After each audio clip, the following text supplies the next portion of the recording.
আপনি আল্লাহকে বলবেন, আল্লাহ আমি জানি এই মেয়েকে বিয়ে করা আমার পক্ষে সম্ভব না, কিন্তু আল্লাহ তুমি চাইলে সম্ভব। মানে তুমি যদি চাও তো আসমানকে জমিন বানিয়ে দিতে পারো, আর জমিনকে আসমান বানিয়ে দিতে পারো। তাহলে তুমি যদি চাও তাহলে উভয় ফ্যামিলিকে জগরাজাটি মিটিয়ে অথবা উভয় ফ্যামিলির মান সম্মান বজায় রেখে আমাদের বিয়ে তুমি কবুল করতে পারো, এটা আপনি বলতে পারেন। অথবা আপনি এমনভাবে বলবেন, আল্লাহ আমি জানি আমার বিদেশে যাওয়া উচিত না। অথবা আপনি এভাবে বলতে পারেন, হে আল্লাহ আমি জানি আমার বিদেশে যাওয়াটা অনেক রিস্ক, বিদেশে আমার কোনো কিছু নেই, কিন্তু এরপরে আমার যাওয়াটা খুব দরকার। আল্লাহ তুমি চাইলে আমার কোনো খারাপ দিন আসবে না, তুমি চাইলে আমি সুখে থাকবো, তুমি চাইলে আমি ভালো থাকবো।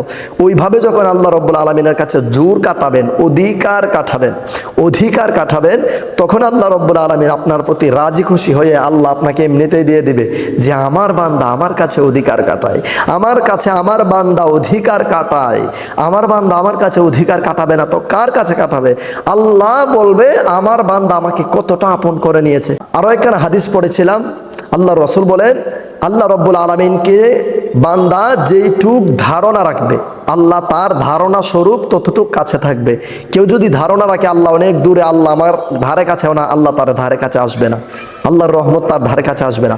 কেউ যদি মনে মনে ধারণা রাখে যে আল্লাহ আমার খুবই কাছে, আল্লাহ আমার আকাঙ্ক্ষা আশাগুলো অবশ্যই কবুল করবে, আমার আল্লাহ আমার আশা কবুল করবে না, আমার আল্লাহ আমার নেক আশা কবুল করবে না, আমার আল্লাহ আমাকে সুখী করবে না, তো করবে কাকে?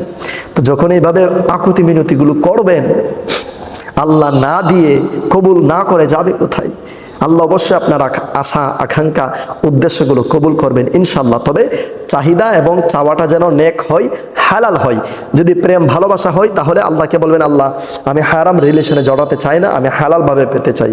যদি ব্যবসা বাণিজ্য হারাম হয়ে থাকে আল্লাহকে বলবেন, আল্লাহ এই ব্যবসাটা তো হারাম, আমি এটা থেকে মুক্তি চাই, আমাকে একটা ভালো ব্যবসার হালাল ব্যবসার রাস্তা খুঁজে দাও, হালাল একটি চাকরির রাস্তা খুঁজে দাও। এইভাবে মানে সব কিছু আল্লাহকে ভেঙে ভেঙে বলবেন, আল্লাহ অবশ্যই আপনার মনের নেক মকসুদ মঞ্জুর করবেন, কবুল করবেন।